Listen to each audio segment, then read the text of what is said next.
I'm very excited to have on the podcast Jen Kindret, head coach of the St Anselm Hawks women's hockey program. Originally from Winnipeg, Manitoba, Jen played college hockey at Robert Morris University before taking coaching jobs at Chatham and Lindenwood University. She then went on to start the DIII women's program at King's College before returning to her alma mater as an assistant coach at RMU.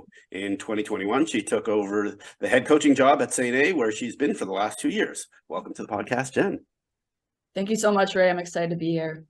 Awesome.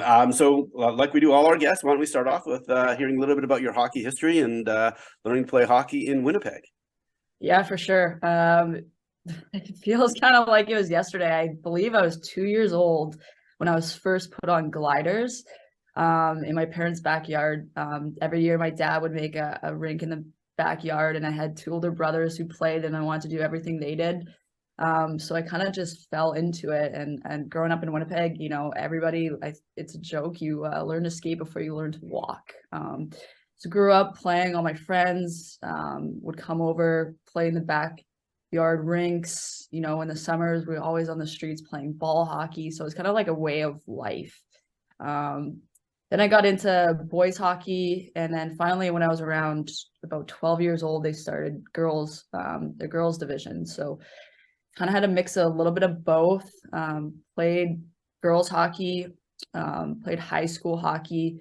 And then I used to hate practicing. I just wanted to play. And I got cut from when I was in grade 10 from the DIII team, which was like the height of where you want to be, especially if you want to play college hockey. And went to play lower level, was one of the better players on the team. We won the championship. And after that, my dad was kind of like, where do you want to go with hockey? My brother was playing in the BCHL at the time and had just kind of committed to Cornell. And I always wanted to do what he did and everything. He's like, well, if you want to go there, you got to put in the work this summer. And so he signed me up to train with my brother.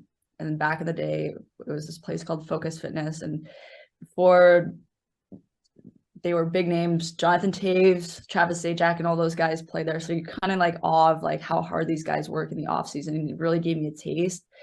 And ended up making the DIII team the next year. And then that summer, I just lived and breathed training and really saw my development. I was probably 100 pounds soaking wet when I was 15. So I kind of say I was a late bloomer. I really started to grow into my body around 17, 18. And then my grade 12 year, we were undefeated. We ended up winning the city championships, provincials, went on to the Westerns, high school team. It was the first year back. There was 18 teams at the time. I played for Shaftesbury High School. We ended up going against St. Mary's in the championship game. So really had kind of a breakthrough year.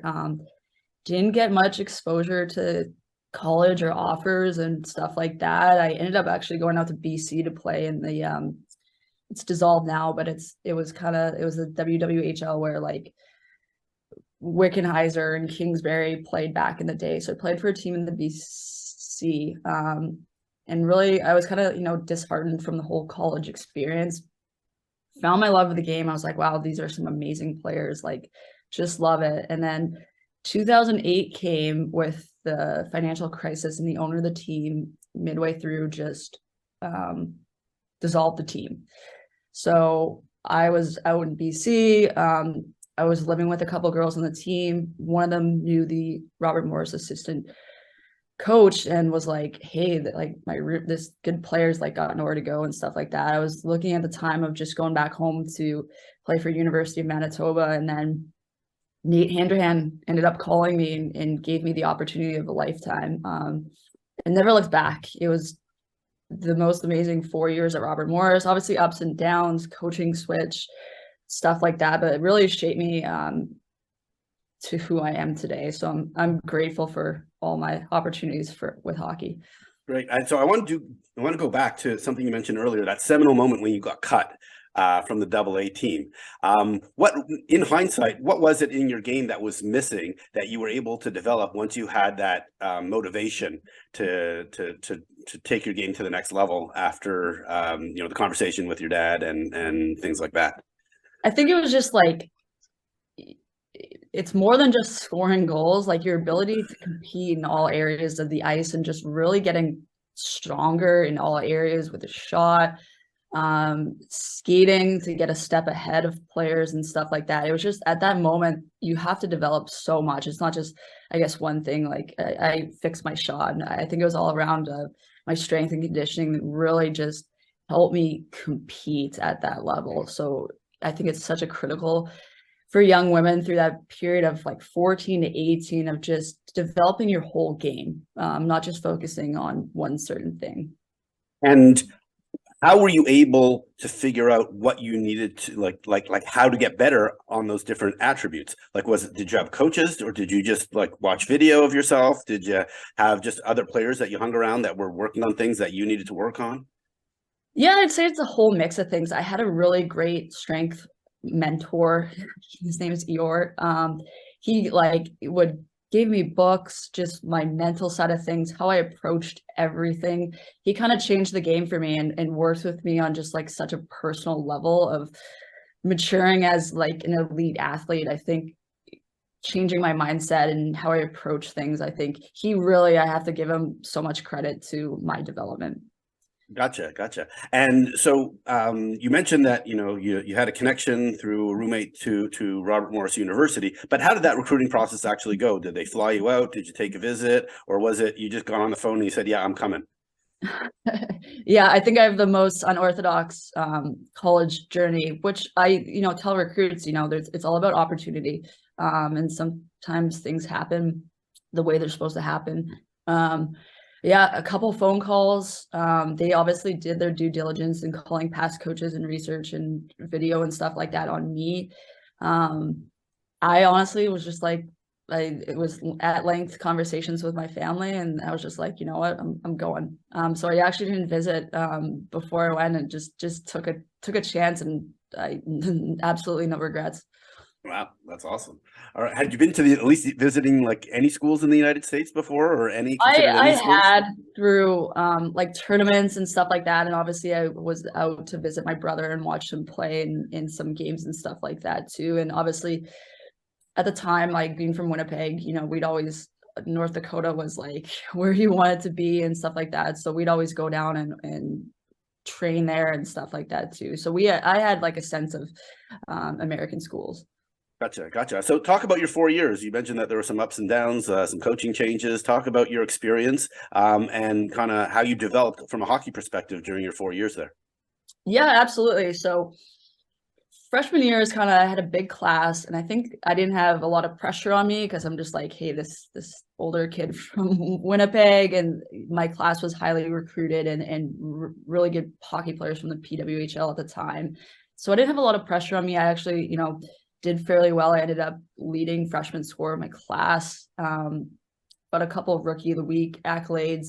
And that year, our freshman year was just, maybe we were just kind of all naive, but like our first road trip series was a 16-hour sleeper bus ride out to Minnesota, Duluth. And they won the national championship that year, and we actually beat them 1 or 2 games. We went on to beat like Wisconsin, tied BU. So it was a really exciting year. There were so many freshmen. I guess we were just super excited to like go to all these places and play these elite teams like that. Maybe they passed up on us. So it was a lot of excitement freshman year. Bit of a learning curve to, the amount of practice and stuff like that too. Sophomore year, good too. We had a lot of just ties. I don't think we could break through. And then the end of the season, Nate decided to leave, and they hired Paul Colantino, who was coming from Mercyhurst at the time. And Mercyhurst was an unstoppable program. Like 2 years before, they were in the national championship game, just a really solid program. It's funny because Paul and I didn't exactly see eye to eye when he first came in. My junior year was a bit of a struggle, but my team was doing so well. And it ended up winning the championship for the first time that year. But he just had a different level of expectation. We practice and everything like that. And it took me about a year to like kind of learn how to compete. He always said I had all the tools in the toolbox. It was just that kind of missing factor. And being a coach now, I'm like, wow, it is full circle of saying the same things to some of my players. But he really got the best out of me. Senior year, I had an knee injury right after Christmas break. Kind of got misdiagnosed as like a lower tier, and then I just could not get my knee to bend. I did everything, worked my butt off. Ended up being out for 7 weeks, and we kind of went on like a losing streak in that time. And then I was able to make it back for senior night, which was super important because my family never really got a chance to come out much. So my family got to come out and I got to play and I got to start. So it was kind of like an awesome way just to have some closure of finishing out my college career. So again, ups and downs, but you know, it's how you handle some of the adversity too, and how you approach that. But it has made me, I think, a better coach. Gotcha. So I do just have one last question on your playing days.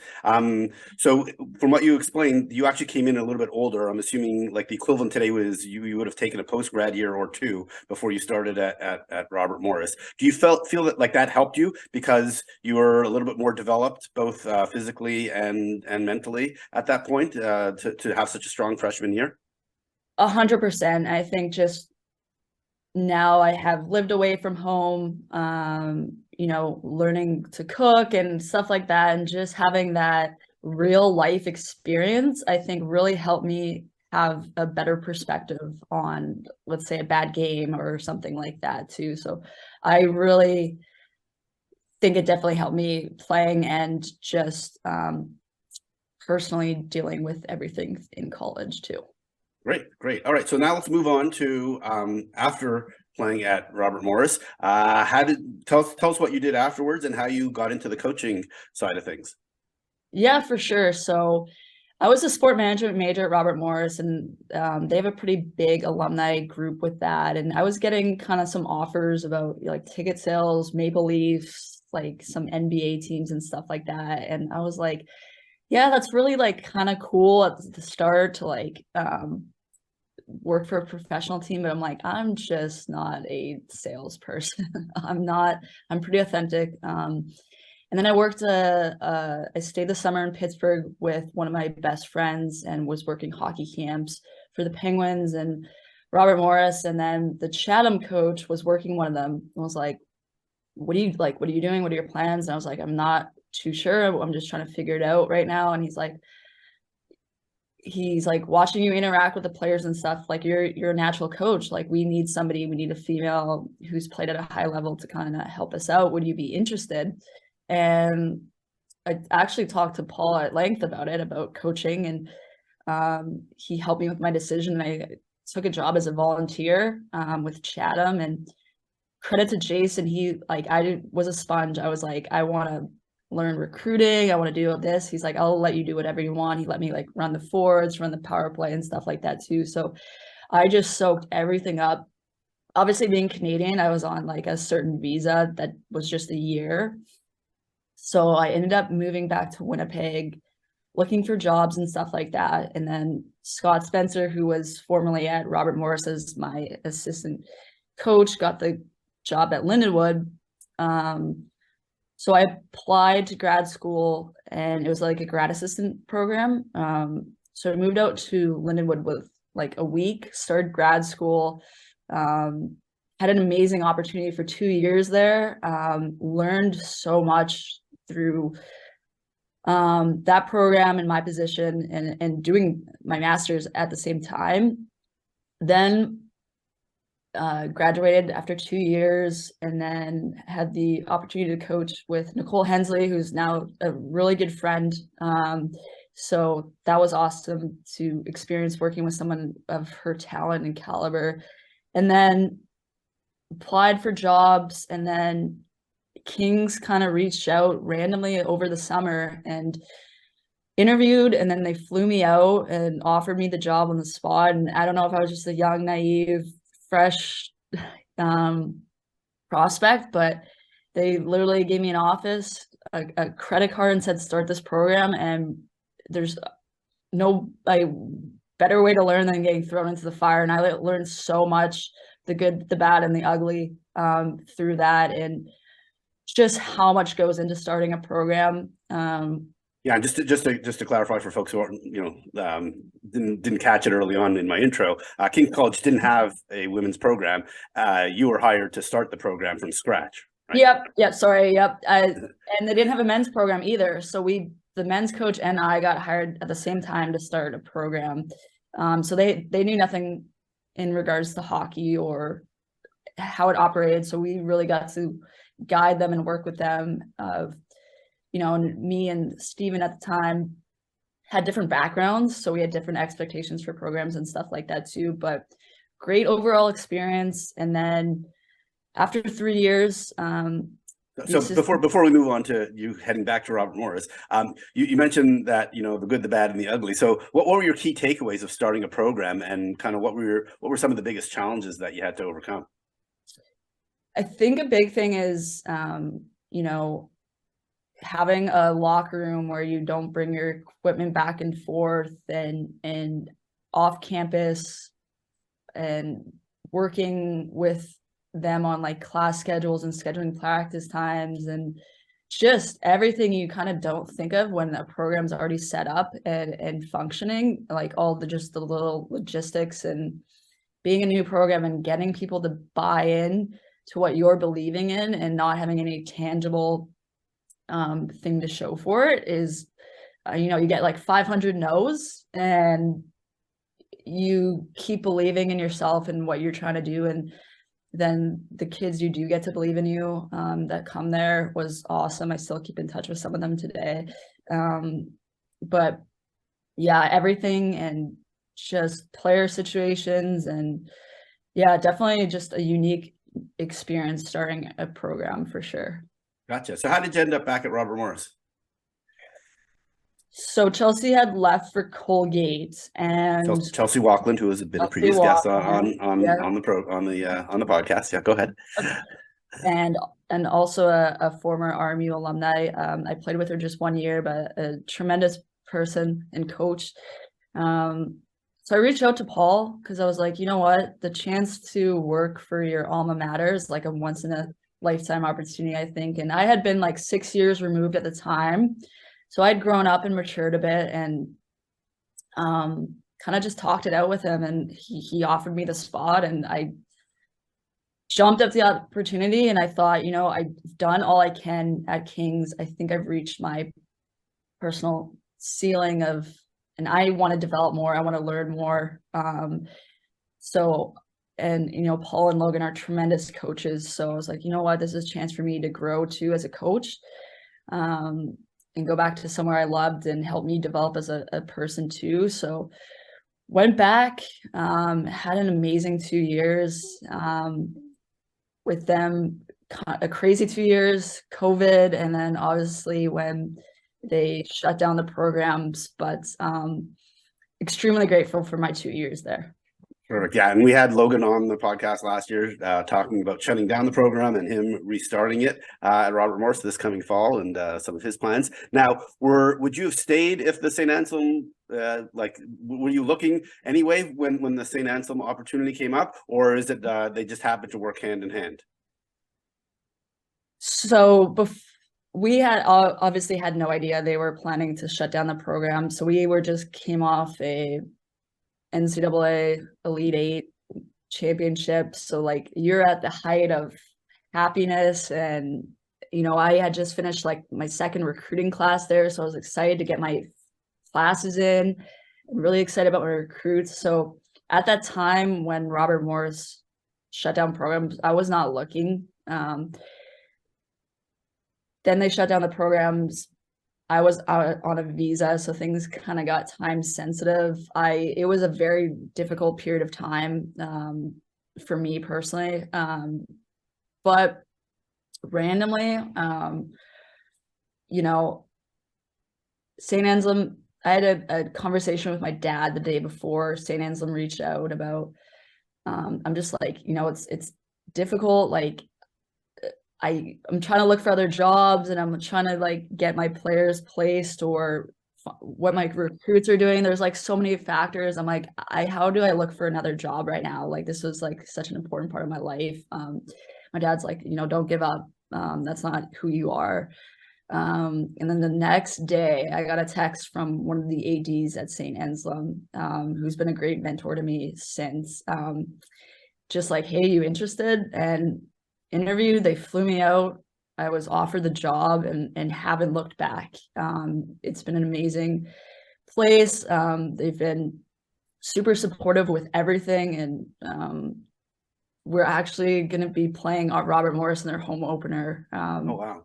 this fall. So it's kind of like a full circle. It's going to be a pretty special event. So That's awesome. All right. So now let's get into St. Anselm. So let's get to the basics now. For folks who didn't know, Kirsten Matthews, your predecessor, was on the podcast, one of our first guests. And she went into great detail about some of the campus life and the political side of St. Anselm. But maybe just talk about the location. You're in Goffstown, New Hampshire, around 2,000 students. Like I kind of said, it's known for the debates that go on for the during the presidential elections. But maybe just talk about the school, the campus, and the facilities like Sullivan Arena.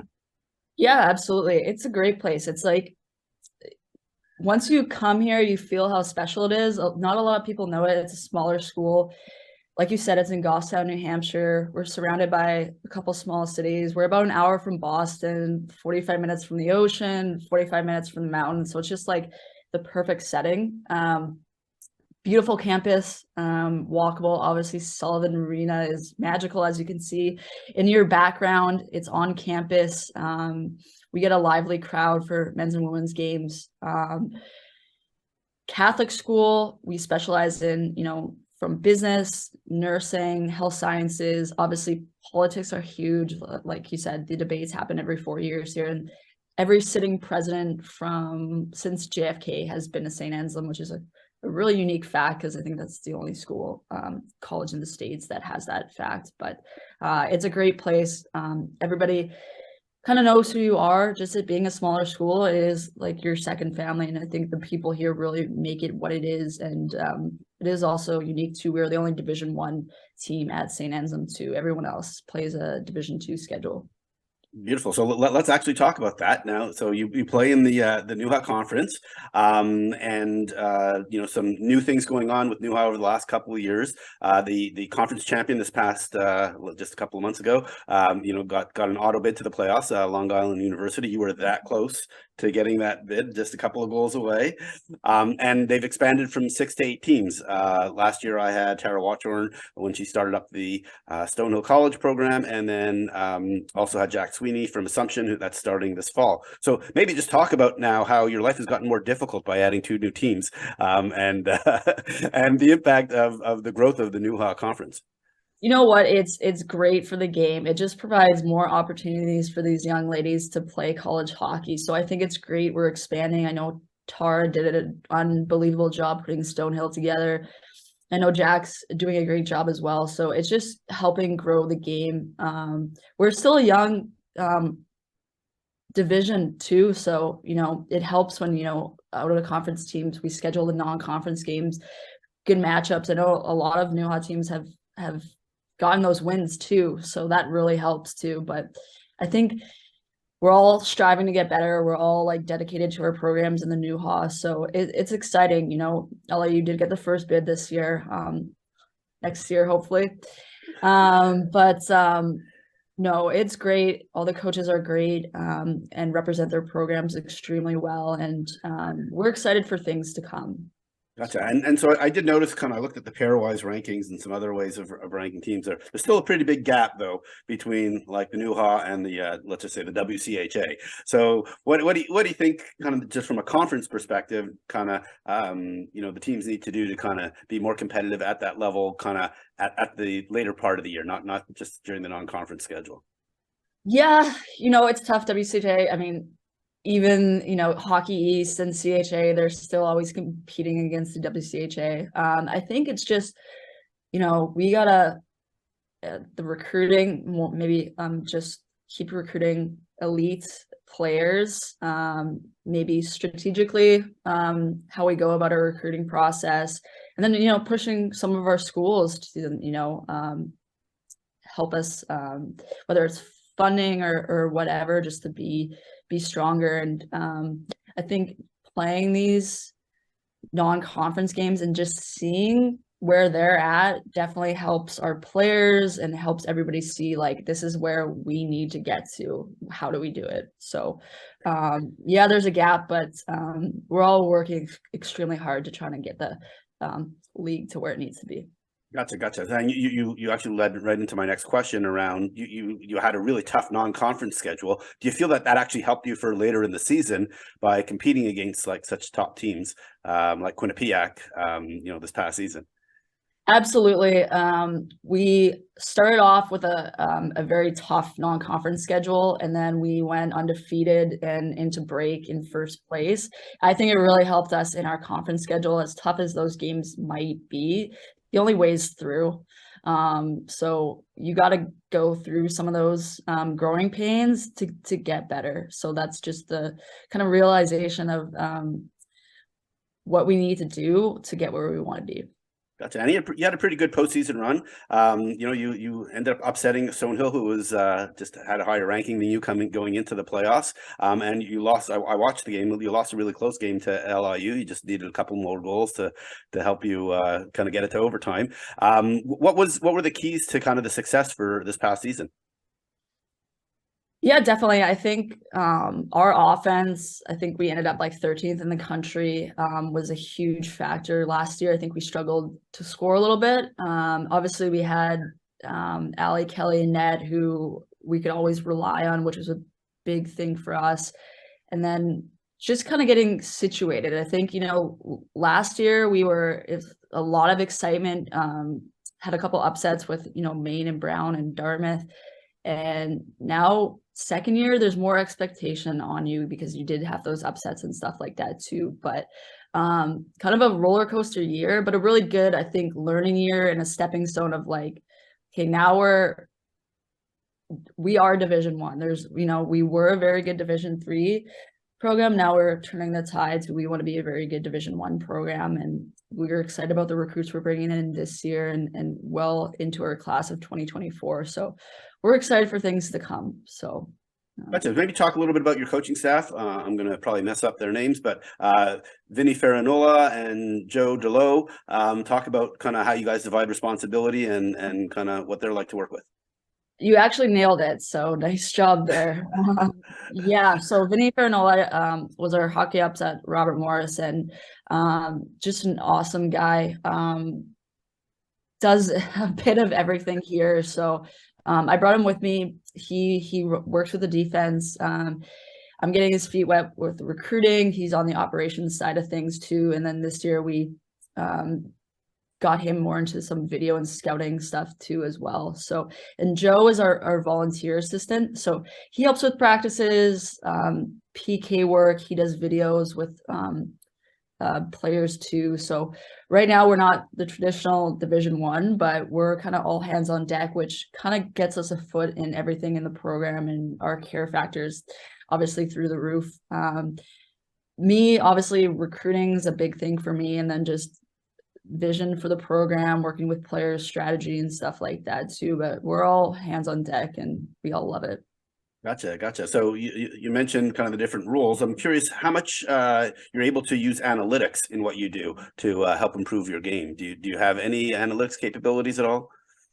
We do. We use Instat, which is a big thing across the board and becoming a lot bigger too. But we love to teach situational awareness and stuff like that. I think the game has gotten a lot more 2D when you can pull up every stat, but when it's the emotion of the game or trying to think fast and stuff like that too, I think we're way more practice focused, player focused, instead of just using data.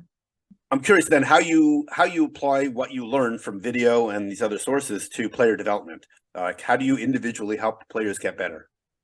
Yeah, absolutely. We do a lot of team video and stuff like that too. But it's kind of breaking down our game and recapping games and how to practice plan and what we need to work on or who we're playing against and stuff like that too. So it's really kind of teaching players the game and how to more think the game too as well. And so my experience, at least at the youth level, is coaches really tend to focus more on the team systems and the team play, whether it's, breakouts or zone entries or power play or penalty kill, et cetera, et cetera. But it's not that often that you see coaches work individually with players and kind of say, like, here's specifically how you do it. They kind of more depend on those players going and finding their own skills coaches to work on these things. What's your perspective on helping individual players develop their specific games and their specific skills? Yeah, absolutely. I think, to each coach their own. I think we're doing right now, our ice is actually out, but we're actually doing skill sessions, breaking down certain skills for defense and forwards and stuff. We do try to do a lot of split groups throughout the year. But I think it's super important to work with your individual athletes to, obviously we're more short on the staff side of things, but if you have ice 20 minutes before, 20 minutes after, like, to grab a player of, this is what I want you thinking about on the PK. This is what I want you kind of starting to think about on the power play too. And some of that stuff just happens naturally throughout the season of, like, when situations come up and stuff like that too. But no, I think it's definitely important to kind of work with each player to develop them for sure at this level. Gotcha. So, we're going to get into the recruiting side of things, but when over the last 2 seasons, when you've been talking to potential players to join your team, what's your pitch on why they should come to St. Anselm? Yeah, for sure. I think, a lot of it is the care factor with the people here, and you're not going to just be a number. You're going to be a part of something important and the growth of this program at the Division I level. And I alluded to it before with my opportunity with Robert Morris, but that's what my biggest thing is, I provide you with opportunity and you can do as much as you want with it or as little as you want with it. It's kind of like you control your destiny. We give you this opportunity to play, and you can take advantage of everything here or take advantage of nothing. But we're also very relationship focused with recruiting, just so that when our recruits start to come here, they know what we're like. We kind of know what they're like, and expectations and stuff like that too. But it's just, and obviously, when they come to campus, they just fall in love with it. And the academics excellence here is also just second to none too. So it's really just, it sells itself. Gotcha. Okay, so let's move into the recruiting side of things before we talk about kind of your specific thinking and activities that are going to be coming up. Talk to me about the transfer portal, and kind of how it's affected kind of NUHA and your team, both from a positive or negative impact on your program. I see that relatively speaking, you actually have less players in the transfer portal from your specific team, but we see other examples at some top recruits who were at some top programs appear not to get a lot of playing time, and so they're trying to move up. So is it helping you, or maybe you're losing your top players? For us, we just have 2 that are 5th years. Unfortunately, we only have 1 grad program right now, so it's not helping or hurting us in regards to that.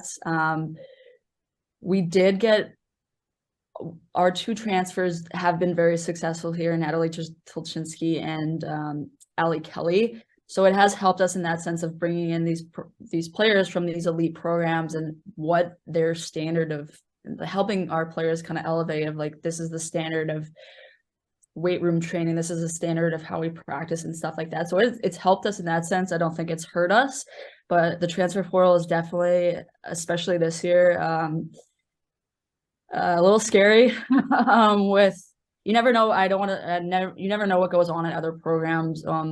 Players choose to leave or they're let go, but it's definitely helped some programs out there. It's definitely hurt some programs. I think it's helping the NUHA and other teams in our conference get those players, and just like, we're coming from this league. This is how we do things. How do we kind of work together to make it better? So. Gotcha. So your program didn't play during the COVID year, and so therefore you kind of had players who were there before get an extra year, and you had, I'm assuming, a lot of players come in for your first year. So by my amateur analysis, it's possible you might lose 16 players in 2025, and June 15th is coming up. My math is probably off a little bit, but you have a lot of players that are, sophomores or juniors at this point who may have an extra year of eligibility. Anyhow, my point is as you get ready for the 2025 recruiting season to start on June 15th, kind of how are you thinking about things, and what are your plans in terms of evaluating players and getting your list together? Yeah, absolutely. We've been on the road the last couple of weekends, recruiting and getting our lists and stuff like that. I think you have, at this day and age, with the transfer portal and everything going on, you have to be very fluid and you have to be adaptive, and willing to change. So you can have your big vision plan and what you want to do, but you have to be able to adjust to, hey, this person's going to leave or not come back and stuff like that too. But we have our lists and kind of our goals of what we want to see. We'll lose 9 in 24 and 6 in 25.